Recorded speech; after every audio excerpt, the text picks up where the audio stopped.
legalizefreedom.com. Why are we here? Where do we come from? Where are we going? From the nature of reality to the future of humanity.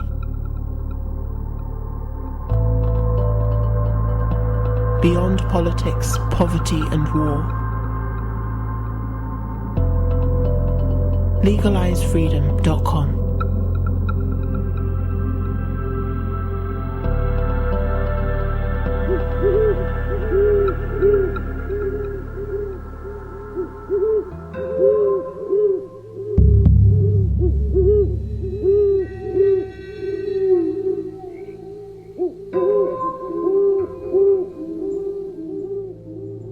Greetings and welcome once again to legalizefreedom.com. I'm your host Greg Moffat, and today we present part 2 of our interview with Thomas Sheridan discussing his book, The Druid Code, Magic, Megaliths and Mythology. The Druid Code sets out to examine the wider concept of magic and mythology being utilised as an early form of social psychoanalysis by the Druids, how magic theory developed from this, and how this evolution of ritual magic eventually made its way into folklore, witchcraft and Freemasonry. From the proto-shamanic world of the megalith builders to lost civilisations of the Atlantic fringe, along with the continual changes and challenges to the human experience in the face of traumatic cultural upheaval, the Druids and their legacy have played a far more influential role than has been previously acknowledged. The Druid Code utilises mythology connected to sacred sites, developing a bidirectional conduit back through time to reveal what took place in 2500 BC, a shift in human consciousness that made humans what we are today. Topics discussed include the decline of Christianity in Europe, the universal myths and legends of global disasters in the ancient past, and the lost golden age, the nature of our ancestors' consciousness and how it differed from ours, resistance to evidence which dates ancient sites as much older than currently accepted, transhumanism, technocracy and the struggle to shape the future, and more ancient, less primitive, will rejection of science as the only way to understand reality birth a new era of magical, mythical human consciousness. From Atlantis to alchemy, you will never see history in the same way again. Hello and welcome, Thomas, and thank you for joining us once again on legalizefreedom.com. I'm glad to be back again, Greg. Now, Thomas, it's only a week or so ago that we did episode 200, legalizefreedom.com. We were talking about your latest book, which is entitled The Druid Code, Magic, Megaliths and Mythology. Today we're doing a bit of a follow-up. We're just going to draw out some more interesting points that crop up in the book, or that things that got me thinking when I was reading the book. And we find ourselves here on Halloween doing this as well, which was not intended, just a happy accident. So we'll jump in today. If people want to, I recommend that people check out part 1 of this. This will be a standalone thing, but I think people would benefit from hearing our first talk before we get into this here. But for those who have heard part 1, we'll just jump in, and I want to talk a little bit about the role of Christianity. Now, in the first part of the talk, we mentioned the thing you drew out in the book about this east to west movement. So I'll get you just to refresh our memory on what that's about, why historically you think it's unsatisfactory, and then we're going to get down to talking about, basically it can only be described as a war against Druids and Druidry at one point. You know, they were almost wiped out. They were hunted down. Some of them were assimilated, as you point out, certainly marginalised, demonised, the usual kind of treatment that Christianity and other Abrahamic religions give to those that disagree with them. So just pick up on those points there, anything you'd like to get started with. Well, it really comes down to two camps. There's a kind of a philosophical and learned side of this equation, which states that all knowledge and Western civilization went back to ancient Greece. There's a very good point for this, because we know that ancient Greece was basically conquered by the Romans, and the Romans adopted a lot of the scientific and philosophical attributes of the old ancient Greek Empire. On the other hand, you have the spiritual identity, which states that all spiritual development in the West in terms of Western civilization originated out of the Middle East, in particular the area around Jerusalem, Judea, and basically this tribe called the Hebrews, who developed out of the ancient pagan Canaanites. And then it goes one step further, it goes back as far as Babylon. The two conduits of this trajectory from east to west was used to solidify all kinds of development ideas across the European continent, not just in terms of knowledge or theology or anything like that, but also in terms of things like anthropological and migration stories. All the migrations were assumed to have started in the Middle East and migrated out towards the western fringes of Europe. We have these stories of great tribal exoduses that go across Europe, and one of these in particular is this idea of this Celtic group that developed in the Hallstatt culture of Central Europe, basically in the area, somewhere around the area of the Danube, over towards the Rhine, in that general area, Austria, Switzerland. And from this Celtic, quote-unquote, culture arose, and it eventually spread to the western islands of Europe and the western margins of Europe, and that it was basically conquered by Rome with the fall of the Gaulish Empire. And then all that was left of it was the remnants of this Celtic twilight or Celtic fringe in places like Ireland, Scotland, Wales, England, Iberia, Brittany, and Galicia, these kinds of places. That somehow we are the end of a developmental chain. And this was the fundamental underpinning of all Western academic thought, and still is to a certain extent. Even to this day, every new idea that comes along in terms of a discovery of ancient Western Europe somehow must be turned into an extension of that from the Middle East. When Carramore was opened up in the 1960s, Carramore megalithic site here in the 1980s, Carramore megalithic site here in County Sligo, some of the early carbon dating results came back were way off the scale. It was giving back Göbekli type dates. You're talking about 10,000 BC type things. Some were showing up at 5,000 BC, but all were showing up as it being extremely ancient dates. Extremely ancient dates. The Irish archaeologists went back, schooled in that classic British Greco-Roman academic idea, told the Swedish team who were investigating the site to go back and get the right data this time. And they eventually settled on 3,000, 4,000, 5,000 BC as a rough ballpark of when these tombs, which no one's ever proved they were tombs, were so-called built. And this is a problem. This creates a huge problem, but not so much for people like us who are open-minded.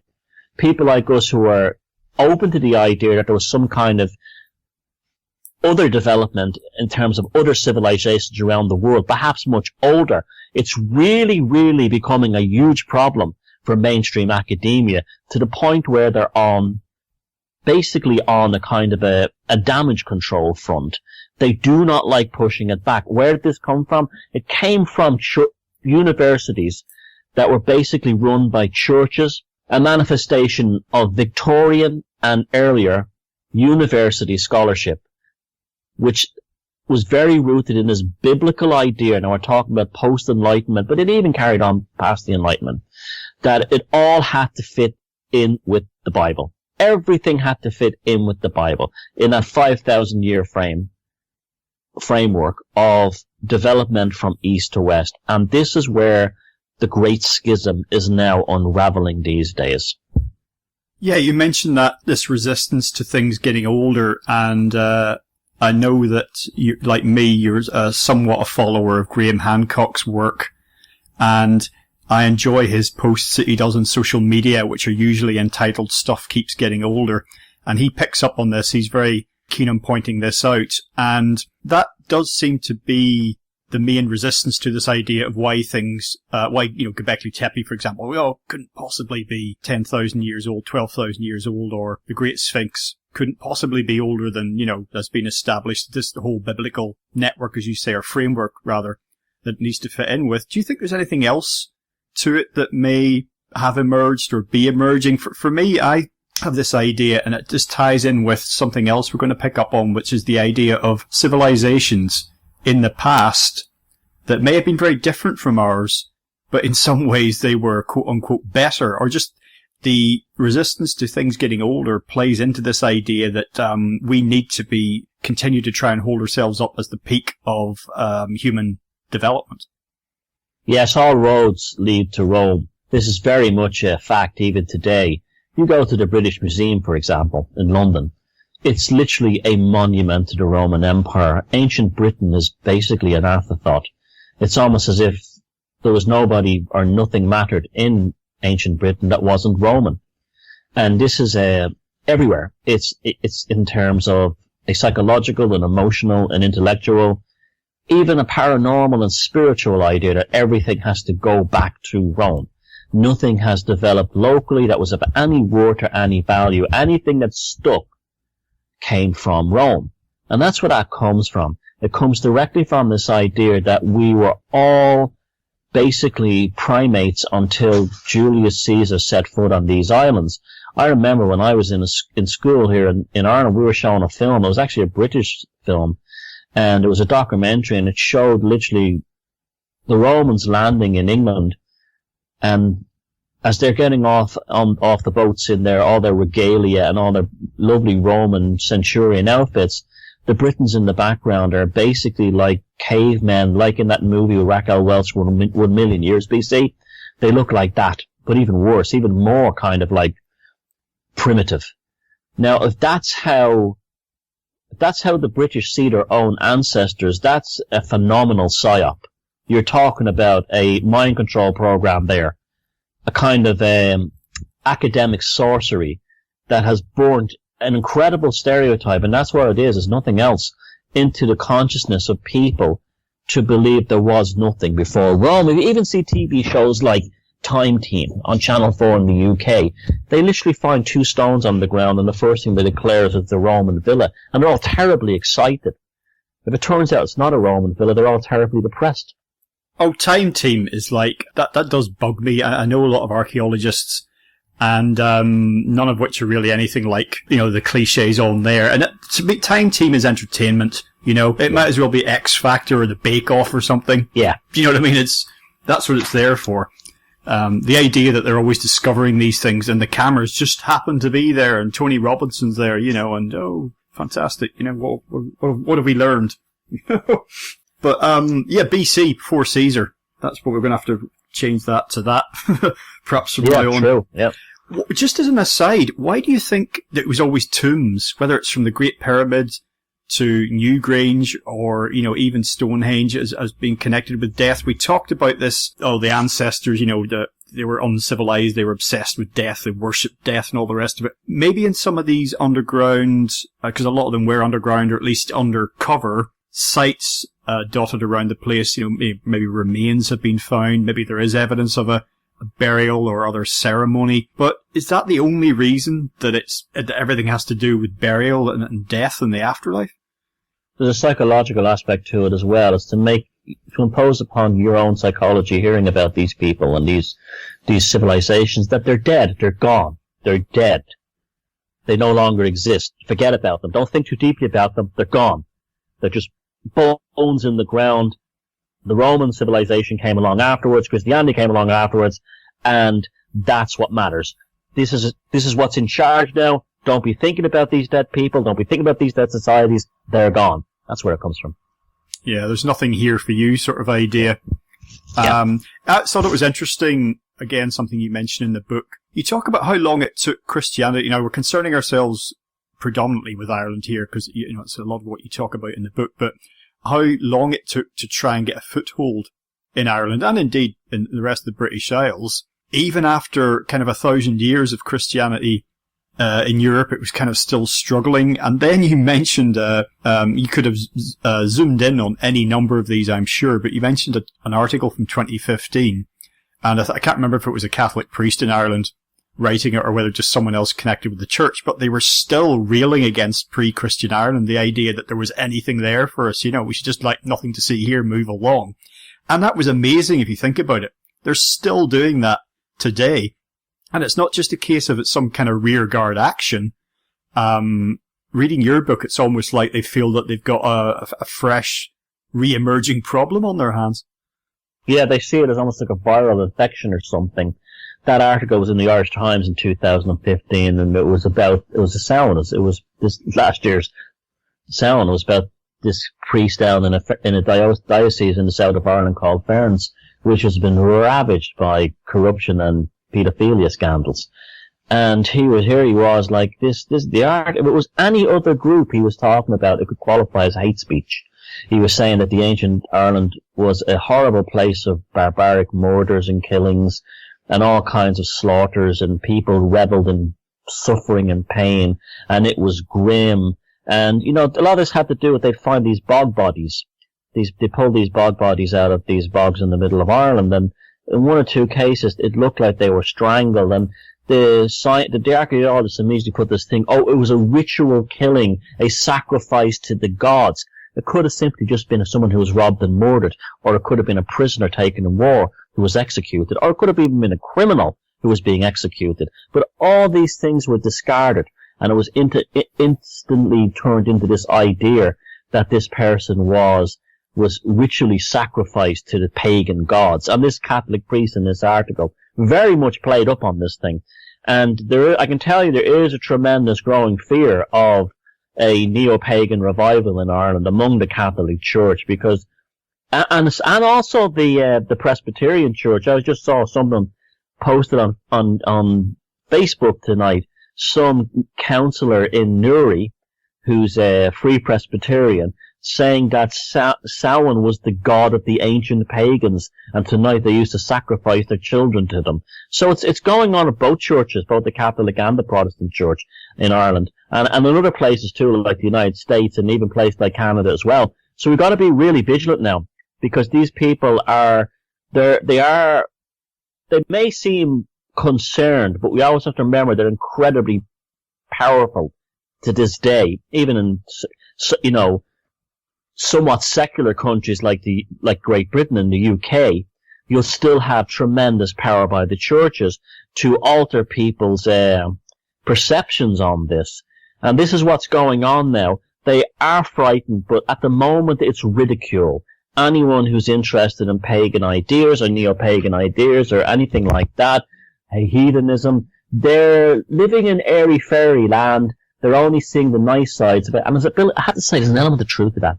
And that's all there is to it. It's all dark, and they're all ignorant, superstitious people who have fallen away from the church, and we got to get them back into the church, filling the pulpits and putting money in the collection can. And that's what it really comes down to. Well, three sort of interconnected thoughts there. One is that I don't think in terms of a public holiday or a festival or whatever, just an excuse to dress up and have a party, whatever you want to call it, that Halloween is bigger nowhere than in the United States, really, which is kind of ironic. Second thought is that, even here in mainland Britain, no matter how marginalised the church, even the Church of England can become under most circumstances, no matter how I was going to say audience, but the congregation dwindles. It's not a rock concert, we have to remember that, if only it was. No matter how they go down, whatever the issue happens to be, if the church wants to stick its oar in, you can be sure that the mainstream media will obligingly be there getting quotes from some archbishop or other, about what they think and the church's position and everything else. And it's important to, for the church's voice to be heard on this sort of thing. And I'm like, why is that? And they still speak about, there's a kind of watered down version of what you get in the US, where they still talk about, you have people like Tony Blair getting up and saying, Britain is still a Christian country, and we are founded on Christian values, and, it informs our decisions, and our dealings with, the rest of the world, and at roots we are Christians, sort of thing. That's the fact that this is still being, if it was so self-evident, would there be so many people from so many quarters constantly trotting this out all the time, while the rest of us just kind of like top and raise our eyebrows and go about our business? Yeah, exactly. And this has been going on forever. I have a page in my book of the picture of the Book of Ballymote from 1360, and it shows basically how the monks at the time this is almost like 900 years after St. Patrick arrived in Ireland now, are terribly concerned about these things called the Ogham script, which is kind of basic early form of Irish writing, and also the Furtek runes of the Vikings. They wanted complete control over language. They wanted complete control over communication, and they were very suspicious of anything that wasn't written in Latin. Mm-hmm. Yeah, of course. The third, as I mentioned, I had 3 random thoughts at the end of what you were saying a moment ago. The third was about you talking about barbarism, that article from the Irish newspaper from 2015. I know this is cliched stuff, but I mean, what was the Inquisition, or what has, to bring it up to date, what has centuries and maybe millennia of child abuse been about, if you see what I mean? So, the idea that I mentioned in our first interview about the past and the present and indeed the future, there's always barbarism, and we may touch upon this later on when I talk about some of the reasons why human destructive behaviour may be why it is, where it came from. But, sort of the church hasn't had a monopoly on violence and barbarism, but I think they've had their fair share. And today, most people, if you ask them about problems in the world, if they're not talking about the environment or the economy, they trace a lot of, whether they've analysed the situation in depth or not, they trace a lot of what they see as global problems, gathering global problems, to religion, even though it might have problems in the Middle East, may just superficially be about religion. That's how people feel about it, So I do wonder to what extent some of the people that we've talked about who are not only fighting a rearguard action but feel they've got a fresh problem on their hands are concerned about where we end up a decade from now, 50 years from now, because there aren't any trends that I can see that suggest that what we would call your average Joe on the street or his family are anytime soon going to re-embrace religion. The only people I see leaping into the arms of religion or pseudo-religion or something under the banner of religion are fanatics or psychotics or people who are just lost, whose lives have no meaning. Yeah. And you band a lot of those people together and look what you get. Well, they cannot get over their own crimes, their own history. The first genocide in Europe was the Albigenese Crusade, which was in southern France, northeast Spain, by the Inquisition, and that was the genocide of the Cathars, who were a Neoplatonic, Gnostic sort of Bogomil sect of Christianity that didn't believe in the actual crucifixion and the redemption of Jesus Christ, and they wiped out 1.5 million of them, men, women, and children, under the most appalling acts of violence. Just do not go outside the domain of their basic, theology. People also forget, we always hear about the Crusades in the Arabic world, in the Middle East. There was the other Crusades we never hear about would be like the Prussian Crusades, where the last pagans in Europe were put to the sword by the church, mainly using the Danish military. This is why the Danish flag has a white cross on a red background. They believed after they had basically committed genocide against the pagans, this flag had fallen from, the flag of Denmark had fallen from the sky as a gift from God. This is the kind of bullshit we're having to deal with, even to this day. You go to Denmark today and you say to them, you encounter an incredibly secular society, open-minded, liberal and modern, and there they are, their flag is a gift from God that fell from heaven. Well, we've been talking about persecution of Druids, but also how they fared as individuals and their ideas, their traditions, how they survived and made their way through many centuries of trial and trouble. When people think of Druids today, the mainstream common perception, I think, is of picture the image that they have and the solstices, at Stonehenge, and the guys there in their robes. And it's all seen as a little bit quaint. I mean, perhaps a little bit more sinister than Morris dancing, but ultimately it's seen as something tokenistic, purely ceremonial. These quaint old guys, it's something that they're just, again, there's no power in this anymore. There's no real meaning. It's just something that survives. It's almost like a reenactment, sealed knot or something. It's seen as completely having no... And to what extent the people who call themselves Druids today, part of Druid orders, what sort of spectrum they make up of people who are doing it because they're kind of a bit interested in traditions, or people who have profound spiritual connections with something in the past. I don't know, because I'm not aware that I know any Druids. I've interviewed John Michael Greer on a number of occasions, and I know besides all his sorts of writing he does about energy, economy, environment, he's also a Druid, and I've spoken to him briefly about his beliefs, but I didn't manage to draw a great deal out of him. So, I don't know, give us a bit of a flavour of what you've learned in your studies about Druidry, and particularly where we are now, with one eye on potential future developments, because there was the Druid revival we saw, but then again that was a bit like, the Gothic revival and neo-pagan and witchcraft revivals and Wicca and all the rest of it. Some of these things have become informed by ideas that are not really accurate. They maybe came up during Victorian times, and they have a romantic tinge to them. Yeah, that's where they come from, and they're kind of like a Freemasonic type order as well. I don't have anything particularly against these people. I don't think they're doing anything wrong. Again, we're dealing with the problem with Rome again. You see, like when I told people I was writing this book, and it was about I said, well, a fundamental part of it would be the idea of Druidism and what it tells us about the past, present, and future. And people say to me, but we know almost nothing about the Druids. We have a couple of letters from Roman generals, and we have a few things, stereotypes, and then they were all killed at AD 60 or AD 61 in Anglesey by Suetonius Paulinus, the Roman general.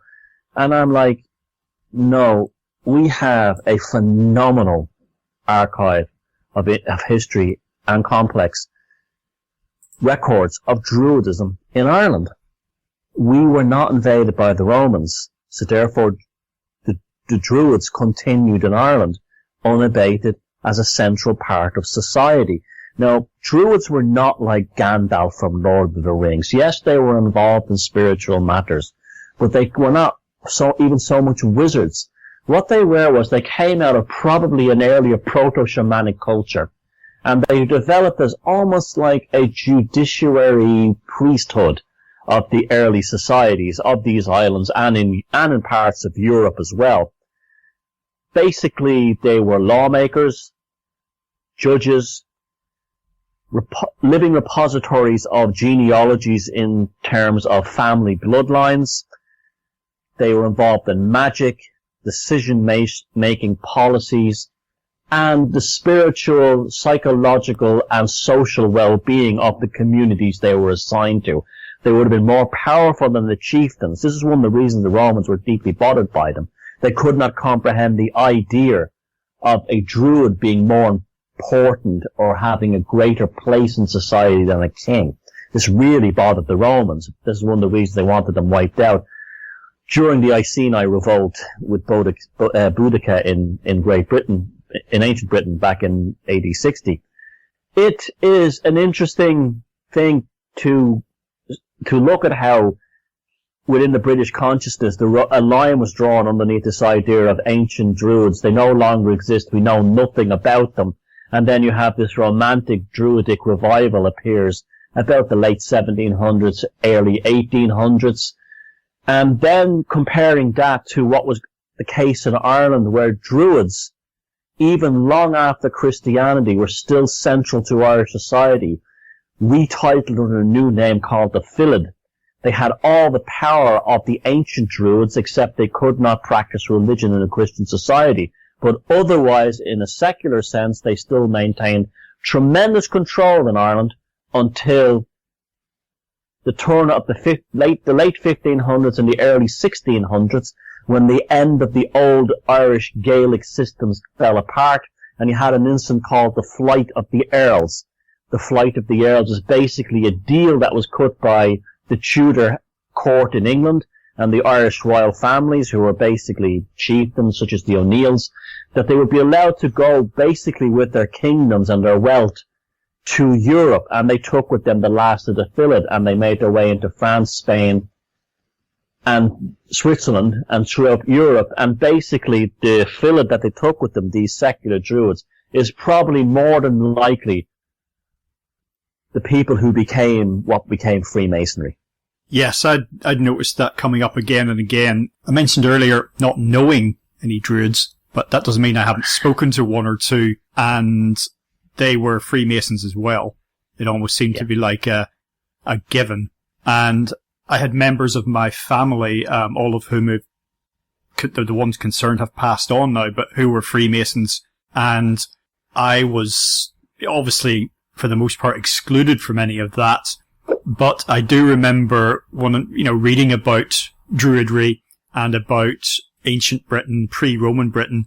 And every now and again, something would come up and it reminded me of what little I had learnt about Freemasonry from those members of the family. Just certain aspects of it, if you see what I mean, just little common threads. And I never really pursued that, but I knew there was something there. What I want to talk about now, and I hinted at this earlier on, is you've talked about Druids as preserving something that predated them, or that they were certainly representatives of something that stretched back, if not into prehistory, certainly beyond a point when things get very hazy, and there might be a number of reasons for this. And I know you've recently come round, relatively recently, you can explain yourself obviously however you choose to, but to the idea of an advanced civilization, advanced society, the remnants of which were mostly wiped out by some kind of cataclysm.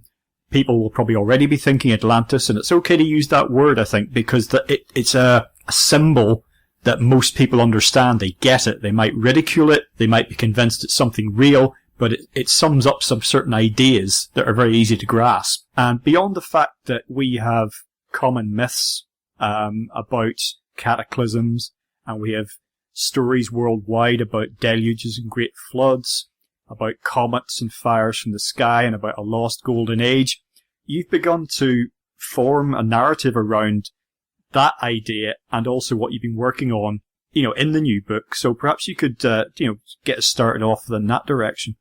Well, first question I asked myself is, why did the Druids come about? Why did such a group exist? Why is Irish mythology, and we have a very good and a very large and comprehensive canon of mythology in Ireland, probably unique to anywhere in Western Europe. Only maybe Iceland comes close, and that's not even close to what we have. And applying the Joseph Campbell, Carl Jung type model to this understanding of mythology, which I don't think anyone has done in any kind of depth with Irish, not that I'm aware of, Irish mythology before this. And I start in a casual sense now, not looking for any kind of deep hidden meanings. These themes kept reappearing in allegory. Now remember, what a mythology is not a myth of something that didn't happen. It's the truest myth of all. I'll give you an example. 9/11. The 9/11 event happened in New York in 2001. It had immediately become mythologized. It became mythologized through this idea of a conspiracy theories, that the story and what people witnessed was not the full story. Now, that is the mythology surrounding 9/11, but that doesn't mean 9/11 as an event never happened. And that's a good example of how mythology develops out of an event, but is not necessarily a literal representation of what happened. It develops for lots of reasons. It could be a psychoanalytical reason, where it's easier to deal with the trauma, and indeed, psychiatrists like the Freudian psychiatrist Bruno Bettelheim in his book The Uses of Enchantment shows that that's what fairy tales basically were. European fairy tales were ways of teaching children about pedophiles and so on without actually naming them. They became wolves, they became evil grandparents, and so on. And the same thing would apply to mythology. Now, we know mythology is absolutely ancient.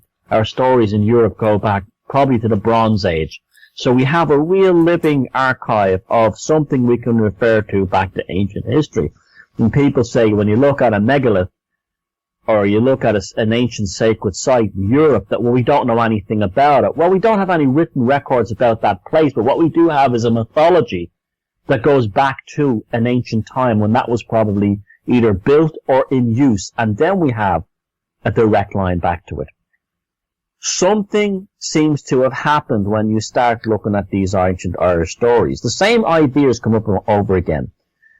There are successive races that come to Ireland until a pivotal group called the Tuatha Dé Danann, who are a race of magician wizards, who come to Ireland from the northwest in the Atlantic, from their destroyed homeland. They arrive here, they defeat the existing group that had already been here, and they set about building up what is basically the Gaelic tradition, the Gaelic idea. And then they become associated with building the idea of an Irish nation or an Irish people.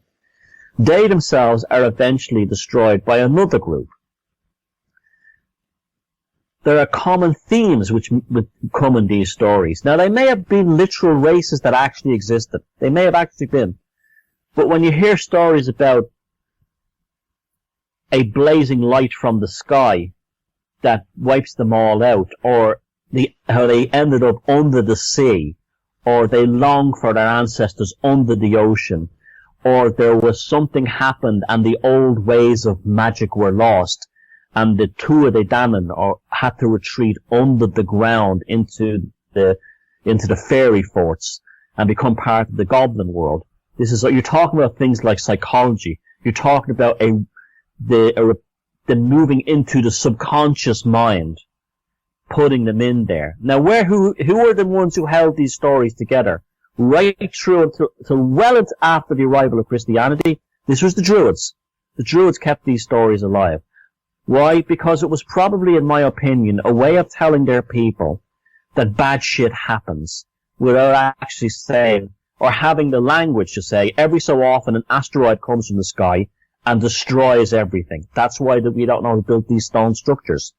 Every so often the sea rises, it washes over the land like a giant black pig and leaves poisoned bristles in its wake, and anyone who touches it will die, and things will not grow, and your ancestors will be washed under the sea. This is how you say these things without traumatizing a society. If you're aware of a secular, cosmic, or geological event that causes a catastrophe in your society, the worst possible thing you can do to people is say, every so often you get wiped out. This is not going to work. They're not going to advance, they're not going to plan, they're going to be put into a state of neuroses, they're going to be put into a state of eternal trauma. But if you can put this in the delivery of, say, a mythology, without using such terrifying language, what you do is you put the defense mechanisms, especially if the story ends up in a story of revival and triumph and eventual defeating of these monsters, like the Black Pig Tsunami story, then that gives people hope. It gives them the survival skill sets at the psychic level in order to keep their society going. And the Druids did this brilliantly twice. Once prior to the arrival of Christianity by creating these archives of stories, and secondly, during the transition to Christianity, when basically, and we can talk about this history in a minute because it's very interesting, they took control of the infusion of Christianity into Irish society. And English society as well, by the way. What you're talking about, the mythologizing these things and presenting this information in a certain way, and so that people can still function and not just, oh, by the way, you get wiped out, as you say, every now and again. It might still be lifetimes upon lifetimes, but the idea that it's coming down the line. So when we do this, every one of us does this with death, don't we? We get up in the morning, most of us do. Some people are in a catatonic state, and that's in asylums. That's fine. It's not most of us. We get up in the morning, we go about our day, and we know we're going to die. This body is going to perish. We don't know what happens then. But for many people, after death, there is nothing, as Alan Partridge would say. So, how do we function? We employ the same devices, I think, on a personal level, to do that. And I think that this is why, at root, there is tremendous resistance to catastrophism, which is what we're talking about, which is the idea that it's possible, it has happened, or it will happen, whatever it happens to be, it's possible for cataclysmic events to happen on a global or near global scale, and not everything, of course, gets wiped out, but it is absolutely devastating, and it can lead to borrow a title from Immanuel Velikovsky's book, Amnesia, on an enormous scale, like dealing with trauma. Like some people deal with rape, or they deal with witnessing a murder, or whatever it happens to be, they find it somewhere to tuck it away. They find a pocket for it, they put it away, and they deal with it or they don't deal with it. And I think you would agree there's tremendous resistance. Even today, we mentioned Graham Hancock earlier, and you'll probably cop some flack along these lines as well. You come out, you start talking about deluges and comets and all the rest of it. It's like, oh, come on. Despite the fact that most people, scientists and non-scientists, are kind of willing to accept the idea that many of the dinosaurs went the way that they did because of catastrophic events on a global scale. And even in terms of the fear of dying, we have our own kind of, and I know it's going to sound funny to people, but like there's no difference between what the Druids were doing in ancient times and what Derek Acora is doing on Most Haunted, because he's telling people his life after death. He's given hope. He's given, it may not be the what's the word, the underlying aspect of the TV show, but that's basically what his job is. Well, every time you go on this Most Haunted and he's doing this, he's doing his channeling or whatever, what he's saying to the British public is, you will not die. You will go on. Your loved ones will go on. And this is an idea that's very deeply rooted within humanity, to the point that that's how we've readjusted it and rationalized it in the modern sense. Regarding catastrophism, yes, it's a function of nature. We know that the winter comes along and kills many animals and plants and even diseases and people, but there's a rebirth in spring. Well, the same thing why couldn't that happen at a cosmic level? There's no reason why it shouldn't.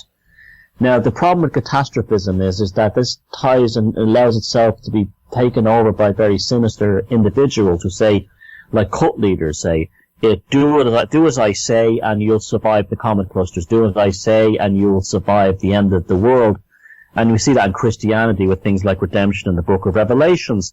So it's a double-edged sword here, knowing that everything is impermanent and everything is temporary, and also the idea that idea can be taken over and you being told, but if you do as you're told, you'll survive. Now this is where the Druids and their later incarnation, the Freemasons, probably have a better understanding. Like, I'm actually become more, shall we say, agreeable to the idea of Freemasonry in recent times, especially as I've actually been reading a lot about it. And the idea of this, that this knowledge is so powerful that maybe it's not for everyone. I do kind of agree with that. I really, the kind of like the great unwashed who watch like X Factor and really base their lives on it. I don't think they should be, could be made safe with these kinds of ideas. This is why I'm against the idea of a great awakening, or this idea of a great awakening of the masses, because they'll kill us. That's what happened, lads. That's what happened with the Third Reich. That's what happened with National Socialism, and happened with the Bolsheviks in Russia and the Chinese Communist Revolution and the Chinese Cultural Revolution. We cannot let this happen. And that's why these ideas of a kind of a secret sect who have the greater secrets, or the greater philosophical and psychological understanding came about. Very powerful, very useful. It gives you a sense of comfort. We're not given any comfort anymore. Our comforts are given to us by politicians who lie to us constantly. And this is unfortunate that we live this way today. How this came about, again, is probably because of the Enlightenment, but also it probably came about because of persecution of these orders. None other than Thomas Paine himself, the man who coined it, the great English-American philosopher, who coined the term the United States of America. He came out and out in his own writings and said that the Freemasons were the direct descendants of the Druids of Britain, Ireland, and Europe, and they had to be an underground secret organization because more powerful interests, such as Christianity, were constantly trying to wipe them out. Now, why do you try to wipe someone out if you're in the religious business? Because they have some kind of esoteric or theological or other kind of secret that's better than the one that you're offering the masses. And this is why it happens. And this is why I feel that this idea of the Druid Code is actually, it's something, it's almost like a lifestyle option when you start looking into it. Like, my attitude about I have people saying to me, like, well, why are you so interested in magic and sorcery, Thomas? And I said, because magic and sorcery is interested in me. It's as simple as that, and I want to know what I'm dealing with. It's being used on me, and from the time I'm a baby, in terms of every kind of social engineering, planning, social behaviors, cultural aspects. It's everywhere. Politics, everything. I want to know how they're trying to get inside my head, using these ideas that came from the occult schools, and probably went way back to things like the Knights Templar, and even before that, the Gnostics and then the Freemasons. I want to know how that system works, because I can protect myself from it. Or I can live a more fulfilled life in this reality during my time here. And that's what that was all about. And I think there's a vested interest in not keeping us feeling secure. So, yes, if you know there's catastrophism and the end of the world is coming, it's much better to raise a society where you go, sure, what can you do? I might as well live life in the moment. However, that's not very good for the control system. The control system needs people living in fear, because that's how it regulates that control. And so therefore they want people terrified and scared constantly. This is a huge part of it, major part of it. And yet they tell us all the things we should be worried about, except the ones that could really damage us. And that's why I think the catastrophism thing is laughed at so much. It's laughed at so much because it's something that the exterior control grid itself cannot control, but it's something that the individual, in terms of the relationship towards it, can control. Yeah, you don't find magic. Magic finds you. I can't remember where I read that, but it's true. And for a lot of people, again, even the word magic is either it's got to be Paul Daniels and conjuring tricks, or it's got to be satanic sacrifice of babies or whatever, and it's what you've mentioned about the control system and about media and about everything that's coming down at us from above or wherever up from below. You'll find a common thread running through, actually. I mean, if people go onto the website interview page for this talk, they'll find links to other interviews we've done, and these things come up again and again, even though we're talking about completely different subjects.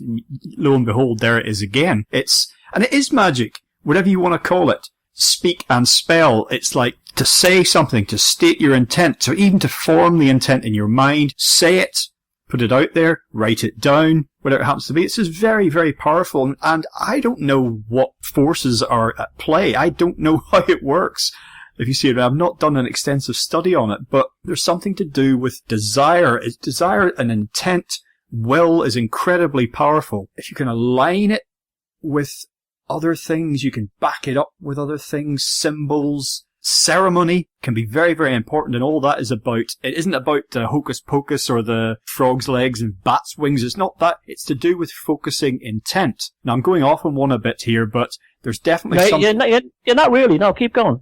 There's something to what you're saying here, and it's being used on you, and you only have to look at, advertising. I mean, that is literally spellbinding, if you see what I mean. How else do you get people to buy garbage with money they don't have by them putting them in some form of trance? And some people would say, oh, well, it's just because, they're susceptible, they're not really thinking things through, they haven't got much else going on in their lives, or they got a shitty life and they're just trying to cheer themselves up in an evening with a six-pack and a bag of Doritos. But, well, hang on a minute. That's what I mean by some kind of trance. If any person who practiced ritual magic, any man or woman, was to go down to any city centre, town square, in any country in the world and start doing it, they'd immediately be laughed at. They'd be seen as freaks. Yet you show me one aspect of society where ritual is not a part of it. Look at the coronation of queens and kings, particularly in Britain. It's incredibly ritualistic and magical. Graduation from universities, you put on this magical gown, you wear a magical hat, you go on a magical ceremony. It works on two levels. The first is psychological, and the second is the altering of the quantum field. That's what it basically is. It's very difficult to hack the matrix for us with our cognition at the level that it is presently. Magic is the only way through to do that. And how we do that is extreme concentration. So we're dealing with a psychological aspect here. We're dealing with extreme psychology. And this is as fundamental to humans as anything. You go from tribal Africa to the ancient Druids to the anywhere. Well, I'll give you a good one is the Centaurea Santeria in Hispanics, particularly very big in New York, but in the Hispanic world, you have this idea of perfecting a phenomenal psychic charge. And how do they do it? With Christian archetypes. Now, that may seem very strange, but the idea that if you are using Christian imagery or Christian ideas, archetypes, within a pagan construct, you're committing an enormous level of blasphemy. It is this blasphemy that creates the psychic charge. It's this blasphemy that alters your psychology to the point that you're in the game and there's no way out of it. Another example would be La Costa Nostra, the mafia, Sicilian mafia. The initiation ceremony, we know for a fact, involves something called the burning of the saints. The one who's being made in the Sicilian mafia pricks their finger, puts the blood on a Catholic mass card of a saint of their choice, and then sets fire to the saint. Now that shows you right there and then there's no turning back. You're raised in a very strict Catholic society. You are raised deeply with these images and iconography of saints. You blood them and then you burn them. And that's an absolute psychic charge. And that's how it works. And that's everywhere. And this is what the Druids were doing. They were trying to create a psychic charge to basically, shall we say, affect Christianity in this part of the world. And I'm not so sure that the Christianity that we have today is not a product of the Druids. And I'm talking about not just Ireland and Britain. I'm talking about maybe the whole thing. There seems to be some very interesting things that have happened around the time when Christianity came to Ireland that suggest that they were doing this kind of Santeria type idea of the burning of the saints, but on a colossal level in terms of the actual scriptures, that the point, by the time St. Patrick arrived to do damage control, that it was already done. It was already been taken care of. And this seems to happen all through history. We had that with the Bavarian Illuminati infiltrating the Grand Orient Lodge in Paris. They got in there and basically reorganized the structure from the head of the fish right down. So this is why these things are so important for people to learn about, because we may be finding that rather than everything coming from the Middle East, perhaps none of it does. Okay, I want to say something that we've already alluded to, pointed towards, and it's really, really important because it has a huge effect on where we are now as a society, globally, as a species. And we've talked about this catastrophism idea, that something terrible may have happened in the past, possibly more than once, but certainly we have mythology and stories, symbols and signs that have come down to us that suggest this. We have some science that seems to back this up. And for those of us who spend time gazing out from the world to that which is beyond it, some suggestion that, oh, actually, yes, this could happen any time again, whatever form that would take. It seems to be that today, and a lot has been written about this, and I think it might be where the story of Adam and Eve, and the fall comes from, that something really, really bad happened a very long time ago, and we're still dealing with it. And this can play into all the sort of psychology that you get into, whether it's Carl Jung's material and those who came before him and since, but that there's something that's suppressed in us that we're hiding from, and that some people are very, very aware of and trying to drag into the light. But as a species, it's still something we're sitting on, and it may be connected with the psychotic levels of violence and self-destructive behavior that we see globally. The stuff that we all come to sort of accept and get on with life and just say, well, that's the way we are, and the stuff that leads people to talk about humanity as scum and a cancer on the planet. And I don't know about you, but I can't buy that. I cannot buy that. I just don't accept it. I'm not scum. You're not scum. I don't know anyone in my life, family and friends. They're not scum. They're not a cancer on the planet. So why should everyone else be? Everyone's got their own journey and their own story, but I think at back of it, there's something from a long time ago that maybe one day we'll finally openly accept. Yeah, I think this is why also things like divine punishment was an essential part of Christianity in the West. It was almost tapping into this subconscious archetype of eventual destruction and catastrophism, that it was going to come, but it was your fault somehow. You're responsible for it. I definitely believe that this kind of like fascist environmentalist idea, groups like Earth First, that's developing in the 1980s, that humans were a pollutant on the planet, is definitely just another form of Christianity. That it's another form of original sin. It's another form of being fallen. And that's been put out there as well. It's interesting that there's one reading of the Bible that you can do. And I read a book about this, and it seems to, when looked at from askance from this slightly different angle, seem to suggest catastrophism, actually. And that is that the Old Testament is basically one creation, and then it's like seen as somehow by this, Old Testament demiurge as somehow bad, and that didn't work, and, whatever was in the Petri dishes turned out to be disgusting mold, and that is wiped out.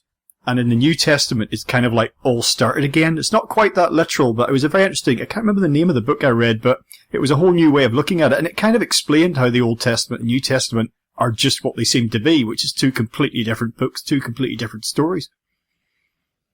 And both of them, though, seem to go back to the Canaanites, which was like pre-Hebrew, the tribe that came from it. It's, see, when we're dealing with this biblical idea, it's so dangerous, I think, in some ways, that it's such a distraction for us. It's such a confusing miasma that puts us in a state where we're not able to see clearly. And I don't think that's by accident.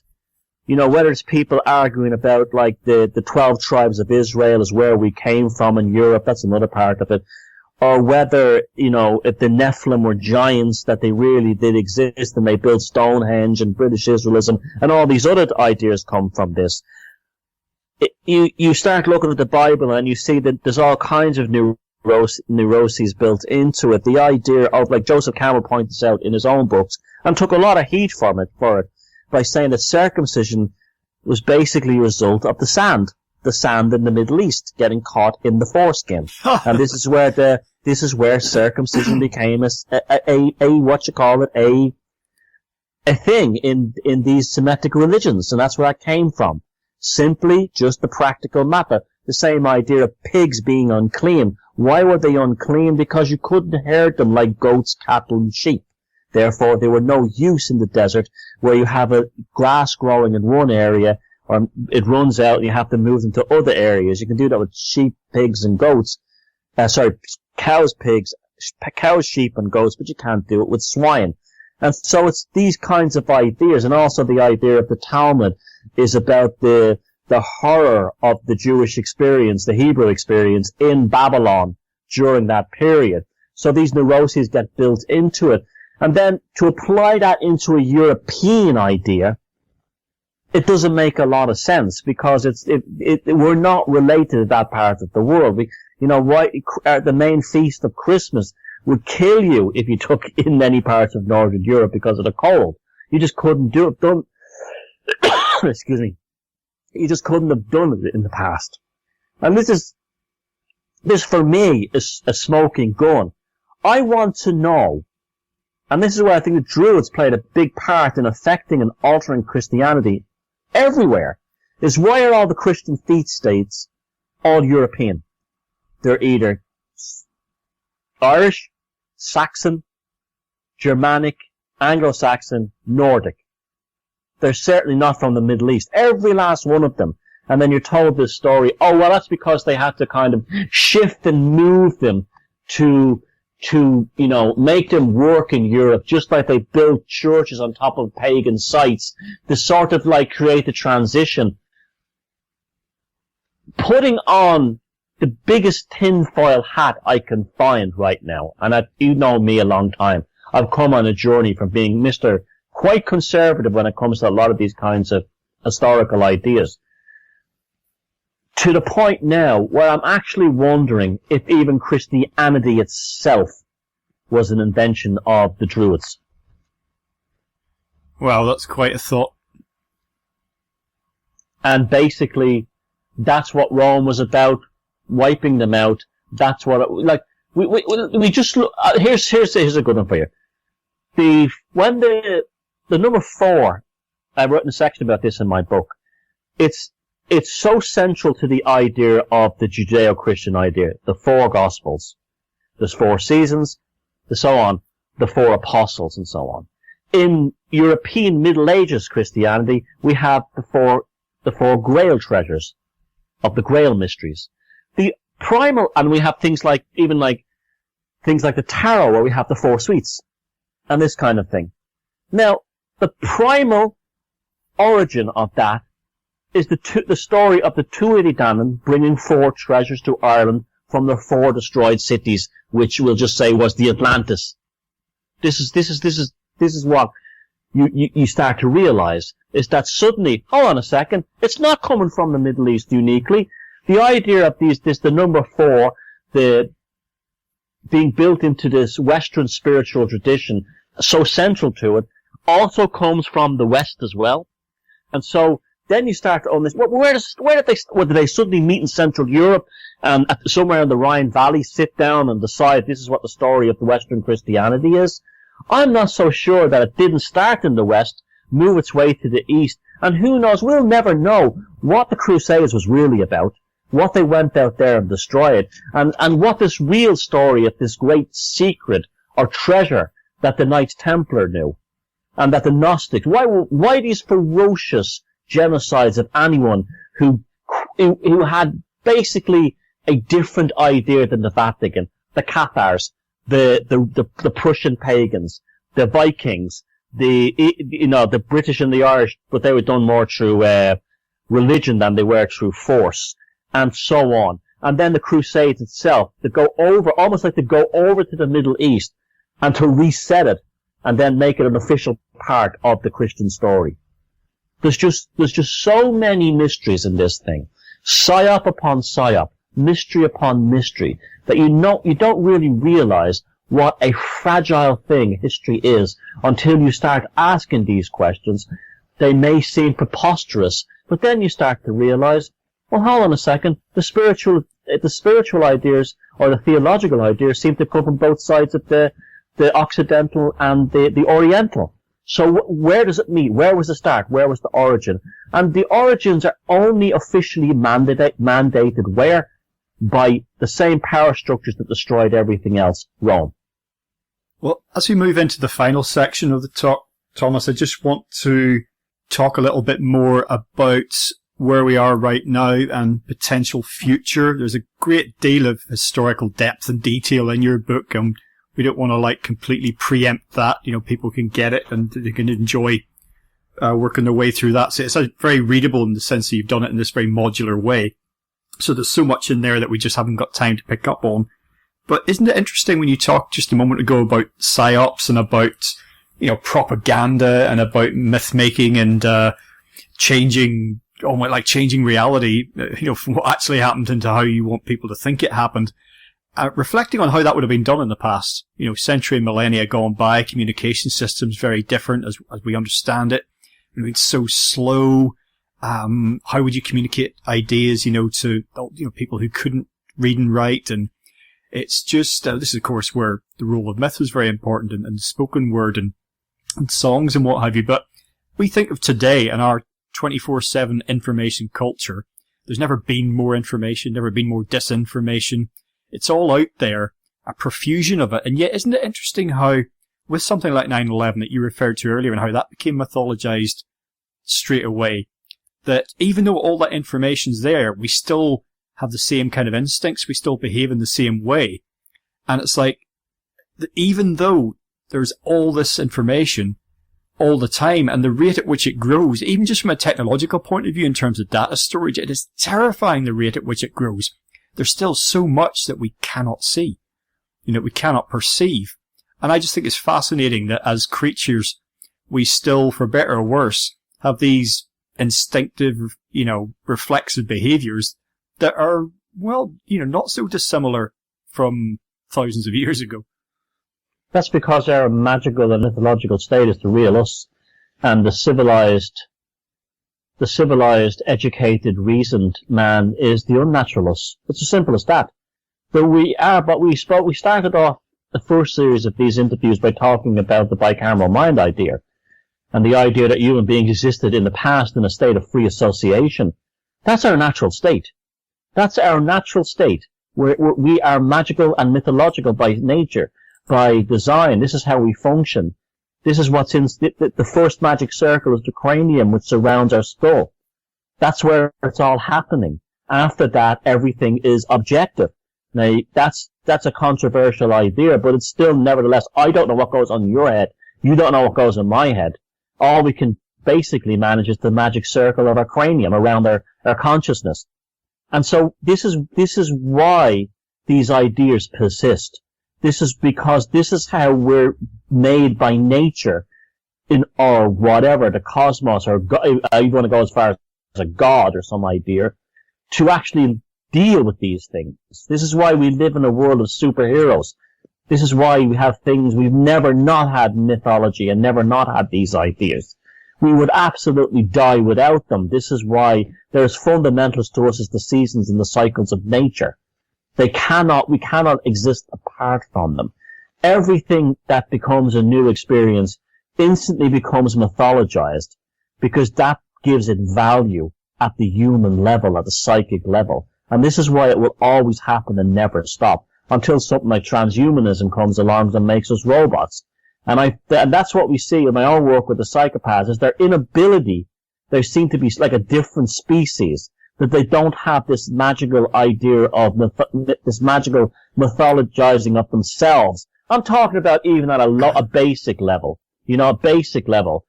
Joseph Campbell talking about the hero's journey, where two people have a relationship. They may, they fall in love. They may even see themselves in some kind of epic and talk in these kinds of language ways.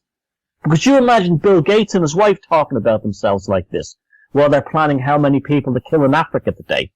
See, we are almost like aliens on the wrong planet. I don't mean the wrong planet Earth, but it's the reality that we're in right now has been engineered by these lords of perception.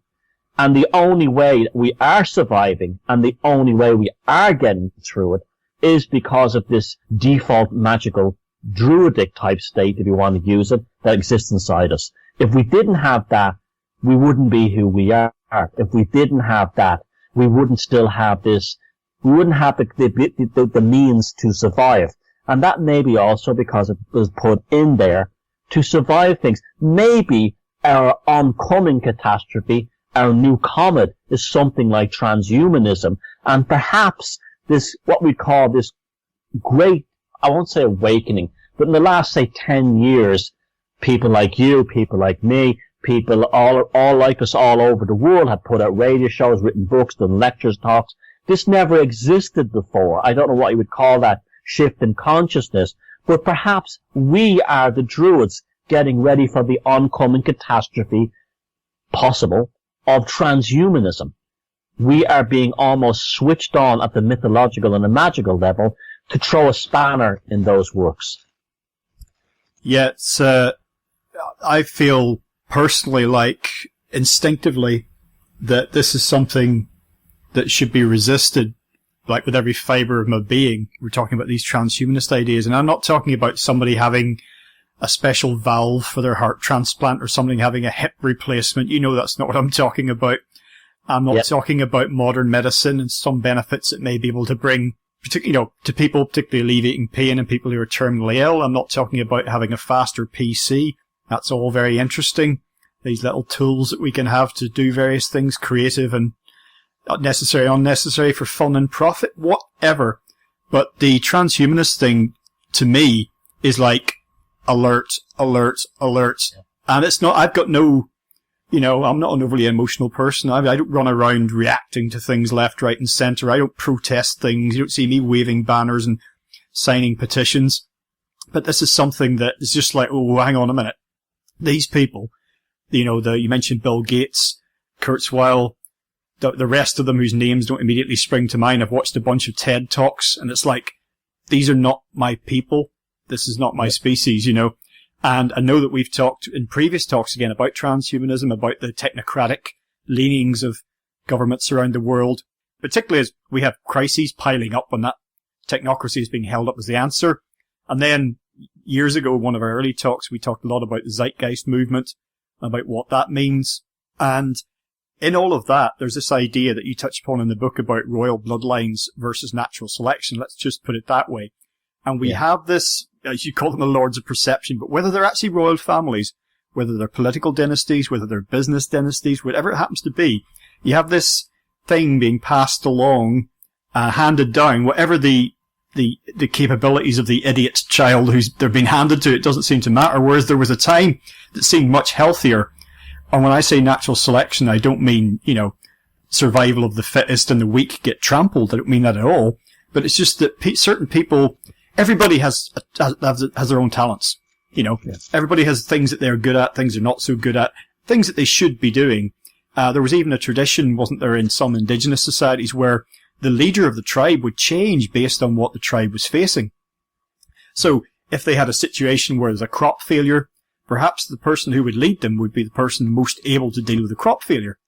If they were being hounded out of their territory by another tribe, perhaps the guy who could organise and fight the best and have the best strategy would be in charge. Perhaps at some point it would be a girl in charge, depending on what they needed. But there was always the ability there to literally challenge someone, whether it was on the field of combat or the arena of ideas, that you could do that, whereas you march up now to sort of take for example at a basic level, you say, well, we can all run for office. What happens if over in Ireland you step up, or I step up to be even elected as local councillors with some of our ideas? What do you think's going to happen? Yeah, that's what it is. That's the oncoming thing of transhumanism is our Christianity.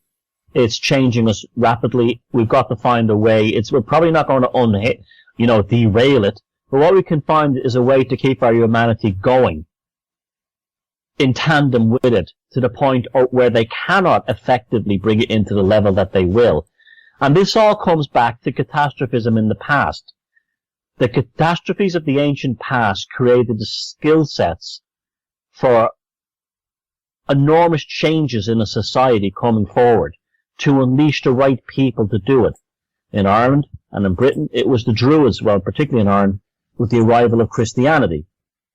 They were able to safeguard and guide their culture through it, and maybe even took it over. The same thing is happening now with transhumanism. The same challenges are facing us today. A pathological empire of this digital magi are trying the same thing. This is why I believe there's any meaning to this, shall we say, this awareness that's grown up in the last 10 years.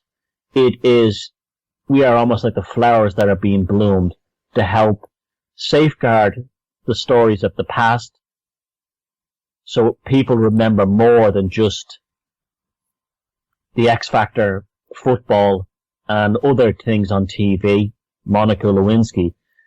And we're carrying this stuff through to the next generation at the same time too. There's now millions of us, and we're derailing the absolute effectiveness to the nth degree that the transhumanists want.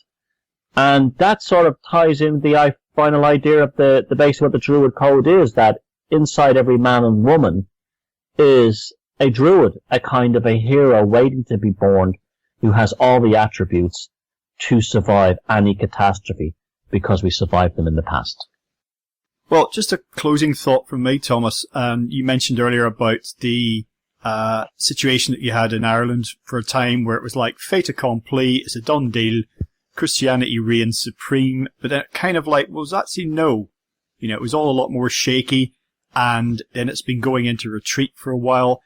And for me, it reminds me a little bit, thinking about transhumanism and what that might mean for the Church of Scientism and where it feels it is and how long it feels it has before it needs to actually get us, locked into this, into their matrix, that you could look at the modern scientific era as maybe something that will be looked back upon as a relatively short space of time, actually. And I'll say it again, I've said it so many times on here, I'm not anti-science. Please listen to some of the interviews. That's not the case. There's a certain trends and developments that I think are potentially very dangerous. That's a different thing. So I think we're looking at a magical, mythical future, and that doesn't mean regressing. It doesn't mean going back to superstition or anything like that, or primitive, so-called primitive ways of doing things. I think you have the phrase in the book, which I really like, more ancient, less primitive. I think that's how I'd like to sum it up. And in response to this, I see the transhumanists, the hardcore materialist reductionists, and all their acolytes and followers, displaying right now a mixture of determination and despair. You know, that is determination to get this done, to get us locked in, you know, before it's too late, and despair that you and I are even having this conversation and other people are doing similar things. Imperial Roman and Christian Caesars of the past didn't crush us, and the technocratic Caesars of the future won't crush us either. Thomas, today we've been talking about your latest book and many subjects arising from it. The book's entitled The Druid Code, Magic, Megaliths and Mythology. So tell folks about that, where they can get it, and share any websites you want to, you know, your personal website, YouTube, and if you want to say anything about what you're working on, what might be coming down the pipeline. Well, www.thomassheridanarts.com is the link to everything, including the book, where to buy that. It's also available on the online sites, but I prefer we bought it from my website directly because I get a better deal, and you're not giving money to some CIA operation like Amazon. The second thing is that I've got a load of things coming up. I've got a documentary series on megaliths coming up with James Swagger, called Megalithic Odyssey. Look out for that in the next year or so. I'm making a bunch of documentaries myself on the occult and magic, and trying to approach it from a non-Christian point of view in a very artistic style of movie making, to basically utilize my abilities as an artist and to actually make them very interesting, that they won't be all terror and fear and, you know, ridiculousness that we've had to deal with for the last 10 years. The poor amateurish side of that. This is trying to address it, just get down to the facts to show it is a very real thing, and it's something we can live with and enjoy and incorporate into our own lives, instead of being terrified of it and think we're all going to be eaten by Satanists. And basically that's it for the rest of my life, these kinds of things. And I'll just keep on chugging away, and as long as people are listening, I'll keep doing it. But even if they're not, I've been doing this since a teenager. I'm not going to stop, and that's just the end of it. So basically, ThomasSheridanArts.com is where to get the link to everything. Well, I'll just say thank you to the listeners for sticking with us as we crash through the 200 shows by. Or happy Halloween to everyone listening. Happy Halloween to you, Thomas, and thanks for joining us once again on legalisedfreedom.com. Yeah, thanks, Greg, and again, fantastic. Well done on 200 shows, and maybe there'll be 2,000 more. And showing down sound to you. Well, folks, that's it for another week. As ever, thank you so much for listening. If you enjoyed the show, check out the website, which is legalisedfreedom.com.